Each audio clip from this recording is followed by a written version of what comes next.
Alors bonsoir à toutes et à tous, Shavua Tov, Chodesh Tov. Avec l'aide de Dieu et votre permission, on va étudier un morceau du livre du Rav Besançon qui s'appelle Ga'agouyim et qui va nous donner, on avait déjà parlé de cette notion du nom. Qu'est-ce que veut dire le nom? Le nom que chacun il a.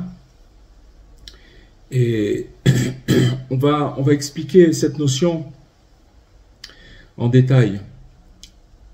Alors, il faut savoir qu'avant que notre âme, elle ne descende sur terre, dans ce monde, alors il faut savoir qu'il y a une grande, grande lumière qui brille sur cette âme-là. Et on lui révèle la mission qu'elle va avoir à faire dans ce monde. C'est-à-dire que, en fait, avant que cette âme, elle descende, elle naisse, elle sorte dans l'air du monde. Tant que la personne elle est dans le ventre de sa maman, alors elle sait exactement qu'est-ce qu'elle va venir faire sur terre, qu'est-ce qu'elle est venue pour faire sur terre, donc sa mission. Donc elle a une pleine conscience de sa mission. Qu'est-ce qu'elle va venir faire? Mais le problème, c'est que dès que, aussitôt après qu'elle va naître, elle va oublier cette mission. Et le problème, c'est qu'on ne sait pas comment s'en souvenir. On ne sait pas comment se souvenir, comment on fait, puisque, en fait, après qu'on grandit, c'est une mémoire qui est très, très, très éloignée, très, très lointaine, qui fait partie du passé, qui est à l'intérieur de notre subconscient. Ou, si vous voulez, d'un côté, il y a quelque chose qui nous pousse à vivre. Ce qui nous pousse à vivre, en fait, c'est d'arriver à chercher ce qu'on est venu faire sur terre. De retrouver, puisqu'en fait, à partir du moment où on savait qu'il y avait une grande lumière qui brillait sur nous et qui nous disait exactement quelle était notre mission, et puis après, on a oublié tout ça, donc on n'arrive pas à s'en souvenir, mais on est poussé par cette chose-là. Et donc, lorsqu'un enfant il vient au monde, et que les parents ils vont choisir le nom de cet enfant, en fait, ils pensent que ce sont eux qui choisissent le nom de leur enfant, mais en fait, il faut savoir qu'ils reçoivent le nom de leur enfant par inspiration divine. Et donc ce nom, il n'est pas choisi du tout par hasard, et il contient en lui un message. Il a une mission. En fait, dans le nom de la personne, il y a un message, il y a une mission, et un lien avec l'énergie supérieure. C'est dans le nom de la personne. Et donc chaque lettre qui compose et elle porte un secret dans le nom. Finalement, on va appeler ça comme un code spirituel. Il y a une empreinte divine qui se trouve dans le nom et qui est inscrite en lui avant même sa naissance. Pour ça que, donc avant la naissance, on savait quelle était notre mission. Et donc, d'après notre mission, on a besoin de recevoir un nom qui soit adéquat à la mission qu'on va avoir à faire. Puisque dans le nom, si vous voulez, c'est comme un programme où dedans, il y a marqué tout ce qu'on a à faire dans ce monde-là. Et donc, si quelqu'un, vous prenez un nom et que vous méditez sur les lettres de ce nom en cherchant celui qui sait le faire, alors on va pouvoir retrouver des fragments de notre mission sur Terre. Donc maintenant, quand on va suivre les indications qui nous sont données, que ce soit par l'éducation, l'intuition ou la foi, alors on va activer un véritable potentiel. C'est-à-dire que maintenant, quand on nous pousse vers la bonne direction, malheureusement, des fois, on peut avoir une éducation qui est loin de la vérité, la vérité ultime. Et donc, si vous voulez, on passe à côté du fait qu'on doit, en fait, on doit allumer nos lettres, les lettres de notre nom, puisqu'elles sont porteurs. Dans notre nom, il y a un message, il y a une mission, et que maintenant, le but, c'est d'être fidèle à cette mission, d'arriver à faire ce qu'on a à faire sur Terre, chacun, et chacun a une mission spécifique. Et s'il fait cette chose-là, alors il est en paix dans la mesure. Le problème, c'est qu'on est oublié, dès qu'on est sorti, on est oublié. Mais dès qu'on arrive à être poussé dans la bonne direction, des fois ça peut être par l'intuition, par la foi, alors on arrive à activer ce potentiel-là. Et notre nom, il va s'illuminer. Ça veut dire quoi? Il va devenir une source de lumière, et pour tous ceux qui vont le prononcer. On sait que par exemple, le nom des justes, alors quand on l'évoque, le nom des justes, c'est quelque chose qui attire une lumière incroyable, dans la mesure où que quand on évoque le nom d'un juste, qui est déjà plus de ce monde, alors on va attirer dans son nom, comme lui, il a rempli toutes les lettres de son nom. Donc ça veut dire qu'il a assumé son programme, sa mission. Donc maintenant, son nom, il va avoir un pouvoir. Il va avoir un pouvoir de changer la réalité des choses. Donc maintenant, celui qui parvient à éveiller toute la lumière de son âme, ça veut dire quoi qu'il arrive à éveiller toute la lumière de son âme? Ça veut dire qu'il arrive petit à petit, étape par étape, à éveiller les lettres de son nom. Alors, son âme devient injuste. Ça veut dire qu'il devient injuste et qui s'appelle en vérité un Baal Shem. Un Baal Shem, ça veut dire un maître du nom.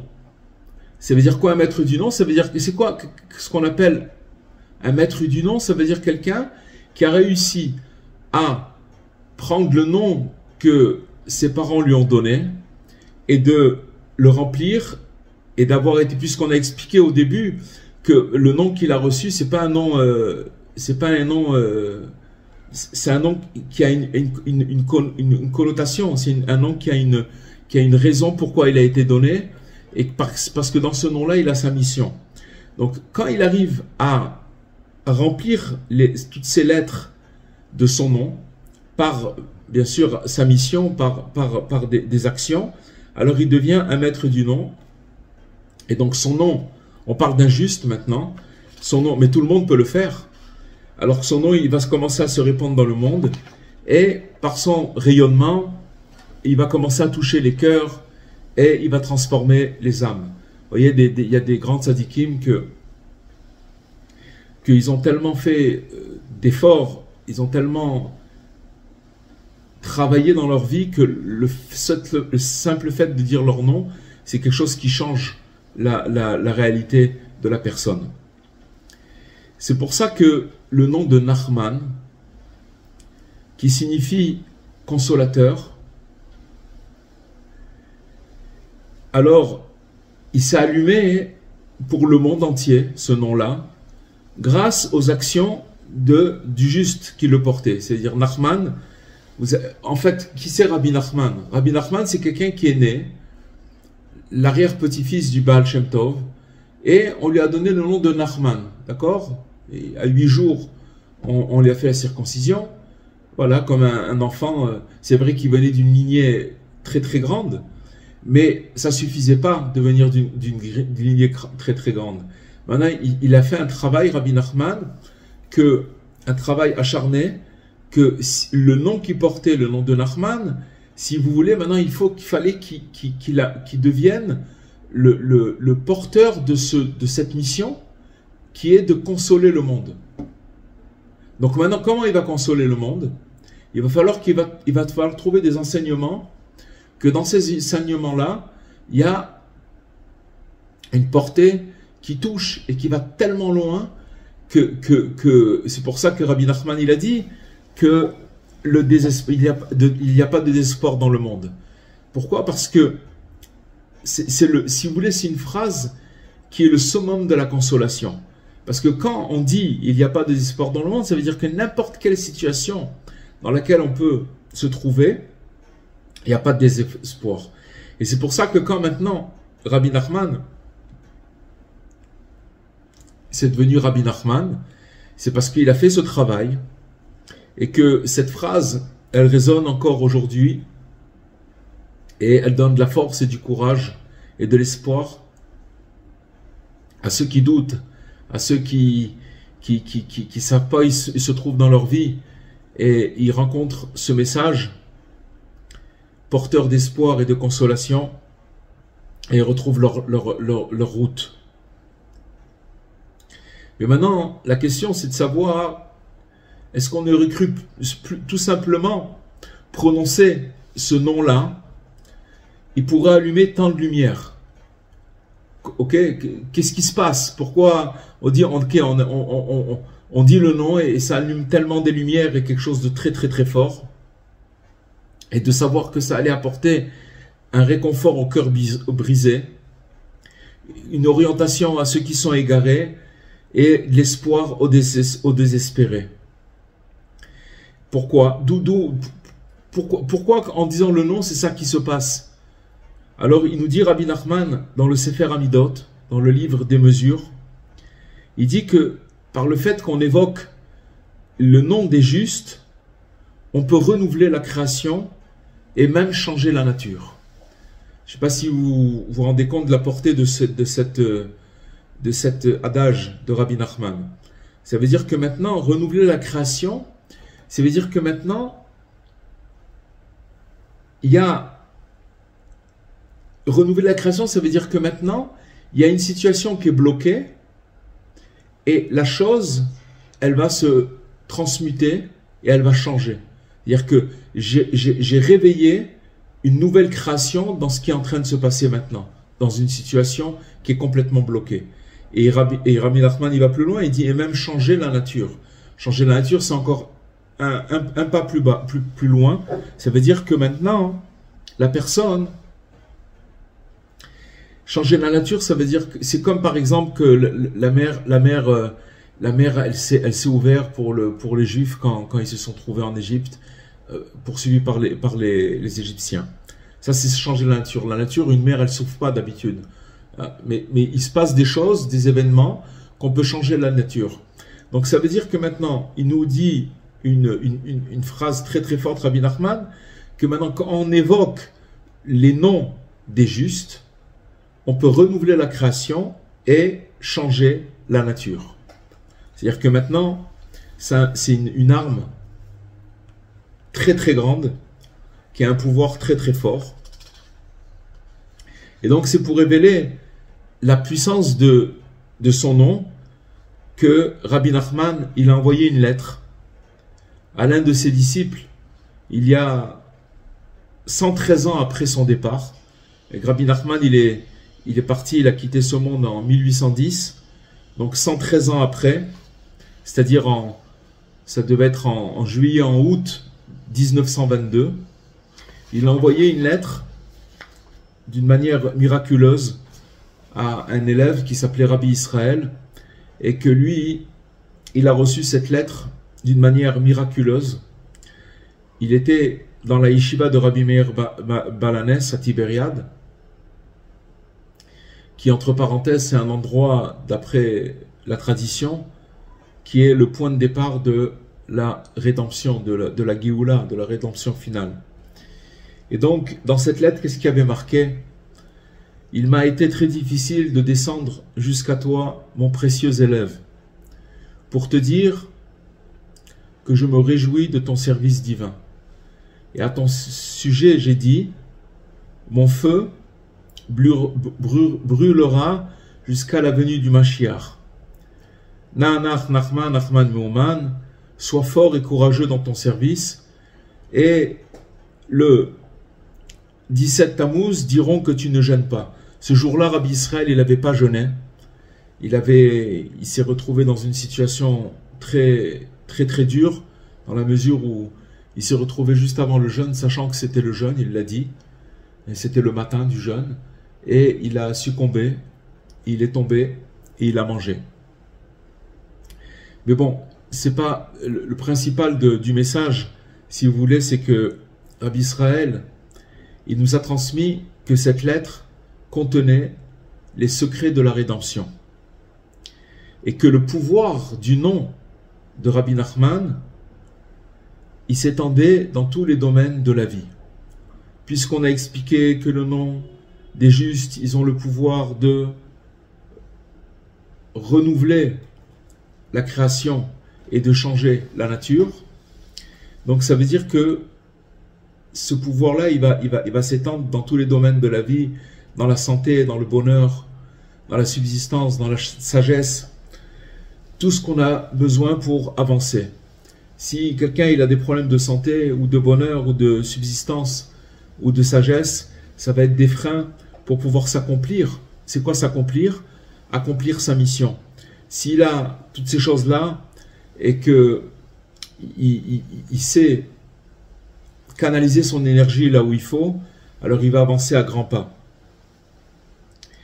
Et donc, la clé de cette force, elle réside dans une formule qui est très très simple et qui est accessible à tous, qui a le pouvoir de transformer le mal en bien et de réparer ce qui a été brisé.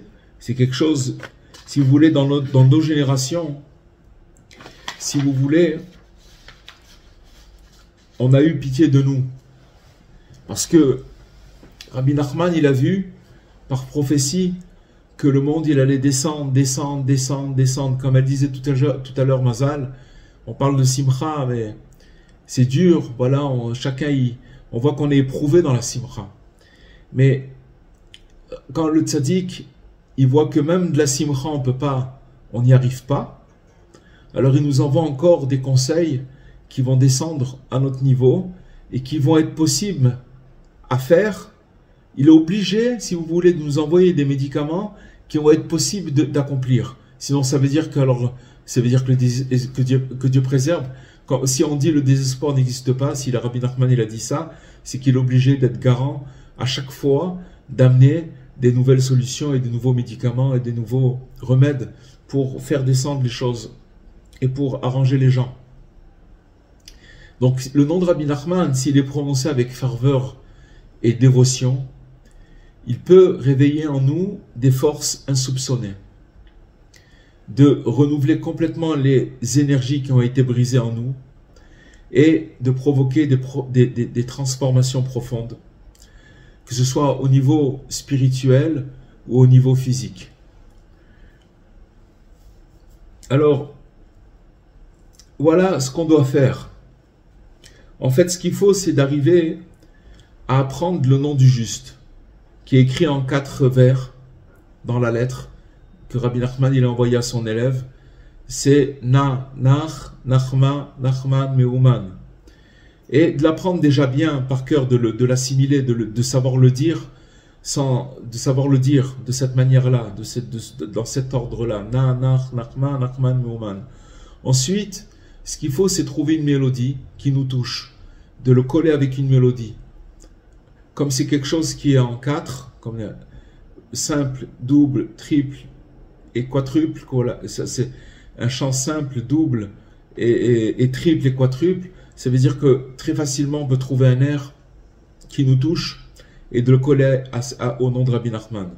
Et après, le troisième point, c'est de chanter encore et encore, encore et encore.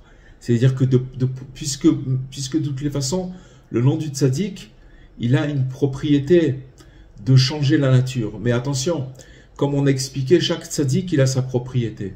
Rabbi Nachman, c'est le consolateur. Le consolateur, ça veut dire que quand on va chanter son nom, comme on l'a fait tout à l'heure, en préambule du cours, on a chanté le nom du tzaddik. Maintenant, si on le fait avec un peu de cœur et un peu de persévérance, alors on va sentir des vagues de lumière qui vont se diffuser en nous. Puisque tout simplement, il n'y a pas besoin d'être un grand sage ou un grand intellectuel ou un grand savant, vraiment pas. Il suffit de dire avec sa bouche le nom du tzaddik.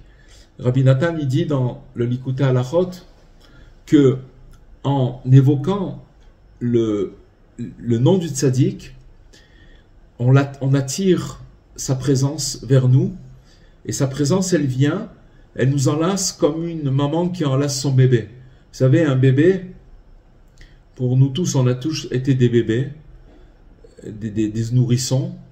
Et si on arrive à se rappeler dans notre mémoire lointaine, on a tous peut-être des souvenirs de ce que c'est une maman qui nous enlace. Et c'est la félicité. Il n'y a pas plus chaleureux, il n'y a pas plus rassurant que ça. Donc voilà ce que le pouvoir du nom du tzaddik, c'est-à-dire que quand on va le chanter, on va le dire avec sa bouche, ça va amener tout simplement l'attirer à lui et il va nous enlacer et s'occuper de nous sur le moment. Vous vous rendez compte, des fois on se trouve complètement désemparé, sans savoir comment on va faire, et que si on avait le réflexe de pouvoir dire le nom du tzaddik, au lieu de commencer à réfléchir, qu'est-ce que je vais faire, qu'est-ce qui va se passer, comment je vais faire, etc. Et à la place de chanter le nom du tzaddik, on serait sauvé à chaque fois. Seulement, c'est tellement simple, c'est tellement fort, que même là-bas, le mauvais penchant, il vient et il veut nous empêcher de faire ça. Alors, en tout cas, ce qu'il faut savoir, c'est que ceux qui insistent à chanter et de le faire tout simplement, ils verront que tout leur être, il va s'illuminer. Ils vont recevoir une lumière tellement grande que, puisque c'est quoi la lumière qu'ils vont recevoir? La lumière de la consolation, la lumière qu'il n'y a pas de désespoir dans le monde, puisque c'est ça la mission que Rabbi Nachman il a accomplie toute sa vie. Il faut savoir qu'il y a déjà des milliers de miracles qui ont déjà eu lieu grâce à cette pratique. C'est pas quelque chose c'est quelque chose de connu. Maintenant, ceux qui sont initiés, ils en comprendront la profondeur. Et les gens qui sont simples, les âmes simples, ils l'adopteront naturellement. Et bientôt, comme il a dit Rabbi Israël, le monde entier le chantera. Puisque de toutes les façons, Rabbi Nachman, il a amené la consolation pour le monde. Seulement on voit encore que malgré la consolation qu'il a amenée dans le monde il est encore il est en train de se changer. Mais il est aussi obscur et il y a des endroits qu'il n'est pas encore arrivé, Rabbi Nachman. Mais le fait de chanter le nom du tzaddik, ça va changer complètement la face du monde. Rabbi Israël, il a affirmé que tout homme, il possède du bien en lui, même en quantité infime, et qu'en vérité, ce bien qu'il possède en lui, même en quantité infime, il a le pouvoir de le transformer complètement. C'est ça, si vous voulez, la nouveauté de Rabbi Nachman. Rabbi Nachman, si vous voulez, dans la société dans laquelle on vit, si quelqu'un il a beaucoup de grandes valeurs, alors il est considéré. Ok? Qu'il a il fait ci, il fait ça, alors, ah oui, c'est un grand homme. Chez Rabbi Nachman, c'est pas comme ça. Rabbi Nachman, il dit à l'humanité entière, sachez que vous avez tous du bien en vous, même si c'est en quantité infime, mais sachez-le, que quand vous allez éveiller ce bien, il a le pouvoir de vous transformer complètement. Il n'y a pas besoin d'avoir beaucoup de bien. Un tout petit peu, ça suffit. Maintenant, comment on révèle ce bien, même en quantité infime qui est en nous? C'est avec le nom du tzaddik. C'est-à-dire que au moment où on va prononcer son nom et on va insister, alors petit à petit, si vous voulez, le tzaddik, il va faire un travail qui va faire entrer en nous, qui va éveiller en nous ce point lumineux qui est en nous et qui va nous commencer. Et nous, quand ce point-là, il va s'allumer, il va s'illuminer, on va commencer à croire en nous, tout simplement. C'est ça, croire en soi. Ça veut dire qu'on a illuminé ce point qui est en nous. Et Rabbi Nachman, il a révélé que ce bien caché en chacun, il peut lui permettre de surmonter toutes les tentations, toutes les guerres intérieures, tous les obstacles de ce monde. Alors c'est pour ça qu'il n'y a pas de désespoir dans le monde, vous comprenez? Le problème c'est que nous, on ne connaît pas notre force. Mais avec un tout petit point, en quantité infime, ça suffit. On a largement la force de passer cette vie et toutes les épreuves, toutes les tentations, etc., c'est possible. Et la clé de cette transformation, elle réside dans la simple récitation du nom. Na-Nach, Nachma, Nachman, Meuman. Le dire le matin, le chanter avec joie, et par cela amener la rédemption. C'est quoi la rédemption? C'est quoi les amis la rédemption? La rédemption c'est très simple.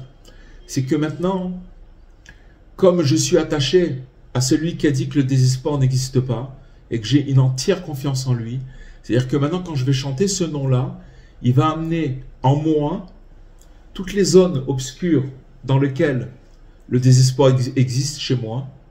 Il va révéler cette chose-là. Maintenant, quand je vais faire ce travail sur moi, ça c'est une chose, mais ça ne suffit pas. Après, une fois quand il va commencer à briller en moi, je vais commencer à le faire briller chez les autres. Et si les choses elles se transmettent comme ça, petit à petit le monde il change. C'est ce qui se passe depuis que Rabbi Nachman, hier c'était l'anniversaire de sa naissance. 253 ans que Rabbi Nachman, il est né le Rosh Chodesh Nissan, c'était hier. Et donc ça veut dire que depuis que Rabbi Nachman, il est né, il est arrivé dans ce monde, il faut savoir que la transformation du monde, elle a commencé à être opérée. Puisque cette âme-là, elle est descendue sur terre, ça y est, c'est terminé. Le monde, il va être transformé. Ça fait 253 ans et ça continue. Mais là, on nous révèle un secret extraordinaire. Parce qu'il faut savoir que, pourquoi c'est la rédemption de dire ce nom? Parce que le cœur de la délivrance du monde entier, c'est Rabbi Nachman lui-même. Le cœur de la délivrance, c'est ce nom-là. C'est le nom de Rabbi Nachman. Dedans, il y a tout le programme de la délivrance. Donc maintenant, nous, on ne comprend pas comment ça marche. On ne sait pas. On est des gens petits et on ne comprend pas. Mais une chose qui est sûre, c'est que quand on s'attache à la foi des tzadikim, qui nous ont dit qu'on peut changer la nature en disant le nom du juste, alors on ne cherche pas à faire de savoir comment ça marche. On le fait, tout simplement. C'est comme, je sais pas, moi, je vous dis, vous allez faire telle action, et puis ça va déclencher telle action, voilà. Et ça marche. Alors on le fait, c'est tout. On le fait. C'est quelque chose qui est déjà établi, qu'on a vu. Celui qui a dit le nom du tzaddik et qui l'a pratiqué, il a vu qu'est-ce que ça a pu changer dans sa vie. Et c'est quelque chose qu'on reçoit tout de suite. Hein. Et parce que pourquoi? Il faut savoir que comme le nom de Rabbi Nachman c'est la délivrance lui-même, et que rien ne peut résister à cette lumière. Parce que celui qui va prononcer ces mots avec sincérité, même dans les pires moments, il va voir que toutes ses fautes, ils vont être transformées en bien. Et que tout son malheur, il va être métamorphosé en bénédiction. En fait, il suffit d'oser, de chanter, de le vivre. Même les ténèbres, ils ne peuvent y résister. Je vais vous raconter maintenant tout de suite, il me vient une histoire que je n'avais pas prévu de raconter, mais elle tombe à point. Quand il y a eu le 7 octobre, il y a 1 an et demi, il y avait là-bas une histoire que j'ai entendue d'une personne qui l'a entendue de la personne elle-même. Donc et puis qui est connue, une histoire extraordinaire. C'était donc le jour de Simchat Torah. Il y avait avant qu'il rentre le Shabbat, donc le 6 octobre, il y avait là-bas une espèce de Breslev vous savez, c'était une fête un peu rêve partie comme ça. Et donc il y avait un Breslev qui se baladait là-bas. Et puis il a vu un bonhomme, et là-bas il dormait dans des sacs de couchage, les jeunes, etc. et tout. Il a vu un bonhomme, il y a un bonhomme, ce Breslev, il a vu un bonhomme, il lui a dit, regarde, je voudrais te dire le nom de quelque chose, un nom, retiens-le parce que ça peut t'aider un jour dans ta vie. Il lui dit, Nachman, Meuman. Il lui a répété plusieurs fois. Et le bonhomme lui a dit, écoute, me casse pas la tête, c'est bon, laisse-moi tranquille avec ces trucs-là et tout ça. Bon.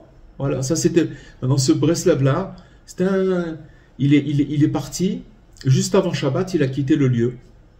Et donc le samedi matin, ça a commencé à 6 h du matin, les sirènes et les machins, et les terroristes qui sont rentrés dans l'endroit où il y avait tous les jeunes, etc. C'était une horreur. Et ce jeune-là, lui, il dormait dans son sac de couchage. Il a entendu des balles siffler, des machins, des cris. Il était terrifié de peur. Il n'a pas bougé de son sac de couchage. Et vous allez me dire, par miracle, il s'est rappelé que ce Breslev, juste la veille, il lui a parlé de ce nom-là. Il a commencé, il a témoigné, pendant 4 heures, il a dit le nom de Rabbi Nachman. Parce qu'il était terrifié et que finalement, il n'avait pas à quoi s'accrocher.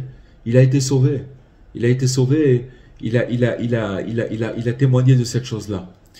On voit que, voilà, on voit que dans des moments extrêmes, c'est quelque chose, et même pas extrême, c'est quelque chose qui donne la vie. C'est pour ça que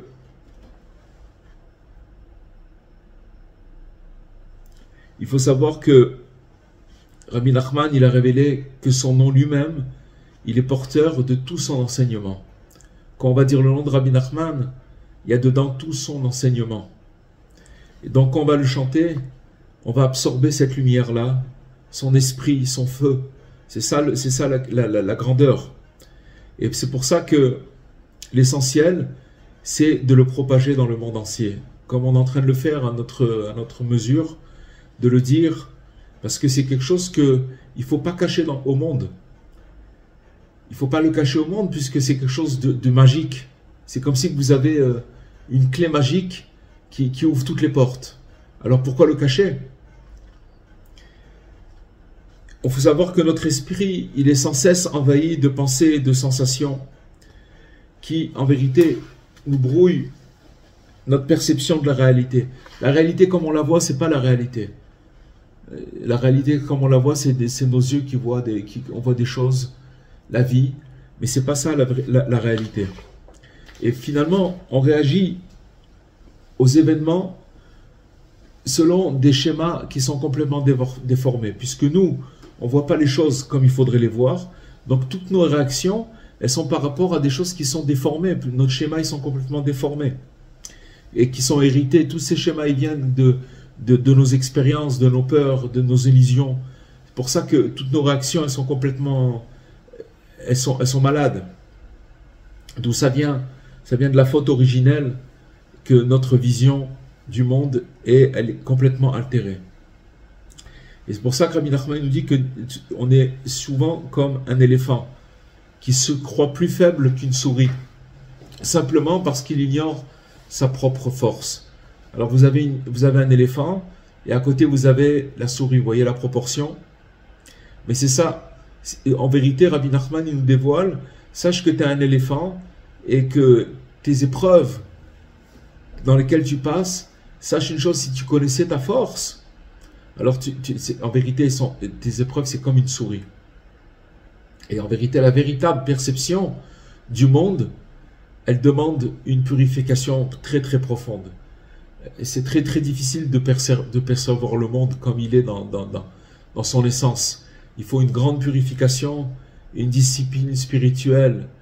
Et donc, cette purification, qui est cette lumière intérieure, on peut la réactiver tout simplement en nous connectant à Rabbi Nachman. Vous voyez, ça c'est la grandeur du message de Rabbi Nachman qui va se renouveler et qui se renouvelle à chaque fois. Et plus le monde il est malade, et plus le message de Rabbi Nachman il descend encore plus bas. Comment on peut descendre plus bas que ça? Ça veut dire que de donner à quelqu'un, voilà, je te donne une clé, je te donne un secret, t'as qu'à t'en servir.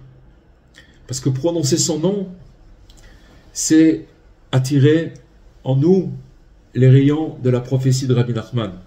Toute sa sagesse, la clarté de son feu intérieur. Alors, et une histoire que le Rav Besançon nous a racontée à l'époque où moi j'habitais à Tel Aviv, avec le Rav Besançon, et il y avait une jeune femme de Tel Aviv qui voulait se rapprocher de la tradition, mais elle luttait de toutes ses forces pour ne pas fumer le jour du Shabbat. Et elle a tout essayé. Mais à chaque fois qu'elle essayait de se retenir, elle échouait encore à chaque fois. Alors, à l'époque, le Rav Besançon lui a suggéré une méthode simple. Quand l'envie te prend de fumer, le vendredi soir par exemple, ferme les yeux. Ignore ta cigarette, ferme les yeux et chante calmement Nanach, Nachma, Nachman, Meuman. Et cette fille-là, elle a essayé. Et Mehmet, le miracle, vraiment, véritablement, le miracle, il s'est produit. Et dès qu'elle a réussi la première victoire, son visage, il s'est illuminé. Des fois, une personne, elle peut être coincée dans des vices où c'est impossible pour elle d'imaginer comment s'en sortir. Voilà la solution. Mais si on veut vraiment déjà s'en sortir, et qu'en plus de ça, on applique cette méthode, c'est pas une méthode, mais ce secret-là, alors c'est quelque chose qui va illuminer notre vie. Et cette fille-là, elle avait retrouvé une force capable de lever de là toutes ses faiblesses. Ça veut dire que maintenant, quand une personne, elle était sûre que c'était impossible pour elle de sortir de là, mais qu'elle voit qu'il s'est passé quelque chose, qu'elle a reçu un flux de lumière, et donc, ça veut dire que maintenant, elle peut sortir de toutes ses faiblesses. Donc en fait, tout ça, c'est une invitation à la transformation. Ce nom, c'est une clé, et c'est une lumière qui est descendue jusqu'aux profondeurs, prêt à réchauffer chaque âme, chaque cœur, chaque être. Et c'est un pouvoir divin, et il est entre nos mains. C'est tout simplement, il suffit de l'évoquer, il suffit, Bezrat Hashem, de le chanter. Voilà les amis, Bezrat Hashem, dans le srout de Rabbeinu. Alors, voilà. Nanach, Nachman, Nachman, Meuman. On peut le dire tous ensemble, il n'y a pas de problème. Allez, on y va. Nanach, Nachman, Nachman, Meuman, Nanach, Nachman, Meuman, Nachman, Meuman, Nachman, Meuman. On peut le faire ensemble et il faut le continuer chacun là où on est. On ne se rend pas compte le pouvoir qu'il a ce nom. On ne se rend pas compte. On se rend pas compte. J'ai une petite question. Vous avez dit tout à l'heure, vous avez parlé d'obscurité. Mais j'avais... C'est le Rav Toledano qui avait expliqué que il était allé à Ouman pour Rosh Hashanah et qu'il avait découvert que en fait le pourquoi Rabbi Nachman était enterré là-bas, parce que c'était l'endroit le plus obscur de la planète. Oh ouais. Et oui. Et qu'il était là-bas justement pour réparer et faire la connexion avec la sainteté d'Eretz Israël. Enfin, et un truc, c'était... non, mais c'est très simple. Si c'est l'endroit le plus obscur de la planète et que là-bas, il amène de la luminosité, c'est-à-dire que tous les autres endroits, ça y est, ils sont éclairés. C'est de là-bas que toute la lumière, elle est diffusée. Tout simplement. Quand vous avez éclairé l'endroit le plus obscur, tous les autres endroits, ils sont éclairés. C'est tout. Voilà les amis. Et c'est vrai que c'est ce qui se passe, hein, c'est ce qui se passe quand on va à Ouman. J'ai rencontré tout à l'heure une personne qui a été une seule fois dans sa vie, qui est Rilonite, ou Massortite on va dire, et puis on parlait comme ça de Rabbi Nachman, et elle a dit mais moi j'ai été une fois, elle me dit je ne peux pas expliquer à tout le monde ce que j'ai pu ressentir, il faut le vivre. Et voilà. Et donc, et elle me dit, je vous conseille d'y aller. Je dis, vous vous inquiétez pas, vous Hachem. C'est à toi en plus.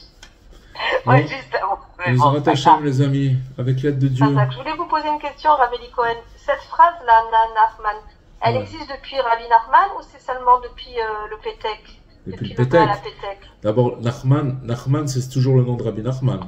D'accord? Mais de le dire de cette manière-là, c'est depuis quand? C'est depuis en 1922 que Rabbi Israël il a reçu cette lettre de Rabbi Nachman. C'est ça, d'accord. Donc c'est relativement récent. Ouais, ça fait quand même une centaine d'années. Il l'a gardé. Et il l'a pas dit tout de suite au départ. Il l'a pas dit. Hein. Complètement, mais il y a 100 ans qu'il l'a reçu. Nachman, c'est vrai. Ouais. Donc pour nous, mais vous savez, chaque génération, comme je vous ai dit, ça veut dire c'est un renouveau. Ça veut dire que Rabbi Nachman, il renouvelle son message et il amène des nouveaux médicaments. Bezrat Hashem. Je me rappelle plus en quelle année il a fait diffuser dans le monde, mais il n'y a pas si longtemps que ça. C'est en 1900, je vais vous dire, en 1983, ça commençait à être très, très, très, très diffusé. C'est marrant parce que mon fils est né en 1983 et il arrivait 3 fois de Rabbi Nachman à l'âge quand il était marié, quoi. Et c'est là qu'il a été à Ouman. Oh Hashem. Voilà les amis, Bezrat Hashem. Alors, Be'atzlecha, Shavua Tov, et à très bientôt. À très bientôt.